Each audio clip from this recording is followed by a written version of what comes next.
കർദിനാൾ Antony പോളയെ Catholic Bishops Conference of ഇന്ത്യയുടെ പുതിയ പ്രസിഡന്റായി തെരഞ്ഞെടുത്തു. ആർച്ച് ബിഷപ്പ് ആൻഡ്രൂസ് താഴത്തിന്റെ പിൻഗാമിയായാണ് നിയമനം. ദലിത് ക്രൈസ്തവ വിഭാഗത്തിൽ നിന്നുള്ള കർദിനാളാണ് ആന്റണി പോള. വിവരങ്ങളുമായി അനിൽ ജോർജ് ഉണ്ട്. അനിൽ, പറയൂ, എങ്ങനെയാണ് വിശദാംശങ്ങൾ? പുതിയ ദൗത്യത്തിലേക്ക് വരികയാണ്, അദ്ദേഹത്തിന്റെ പശ്ചാത്തലമടക്കം എങ്ങനെയാണ്?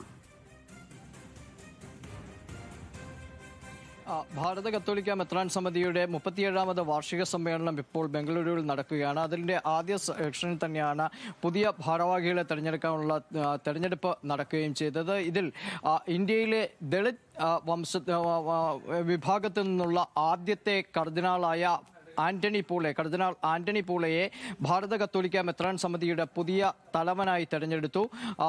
3 വർഷമാണ് അദ്ദേഹത്തിന്റെ കാലാവധി. ഹൈദരാബാദാണ് അദ്ദേഹത്തിന്റെ സ്വദേശം. 2021 അദ്ദേഹം ആർച്ച് ബിഷപ്പ് സ്ഥാനത്തേക്ക് വന്നത്. 2022 അദ്ദേഹത്തെ കർദിനാളായി ഉയർത്തുകയും ചെയ്തു.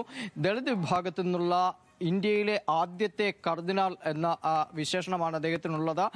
അദ്ദേഹം തന്നെ ഇപ്പോൾ ഭാരത കത്തോലിക്ക മെത്രാൻ സമിതിയുടെ തലവനാകുകയും ചെയ്യുന്നു. വലിയ നിർണായകമായ ഒരു സമയത്തു കൂടിയാണ് ഇത്തരത്തിലൊരു നിയമനം. കാരണം മാർപ്പാപ്പയുടെ ഇന്ത്യ സന്ദർശനം ഈ അടുത്ത വർഷങ്ങളിൽ ഉണ്ടാകും എന്ന കാര്യം ഏതാണ്ട് ഉറപ്പാണ്. അത്തരത്തിൽ ഒരു നിർണായകമായ കാര്യങ്ങൾ അടക്കം നടക്കുമ്പോൾ ഇത്തരത്തിൽ ഒരു ആൾ ഭാരത കത്തോലിക്ക മെത്രാൻ സമിതിയെ നയിക്കുക എന്നത് ഏറെ നിർണായകമായിരിക്കും എന്ന് ഇതിൽ പങ്കെടുക്കുന്ന ബിഷപ്പ്മാർ അറിയിക്കുകയും ചെയ്തു.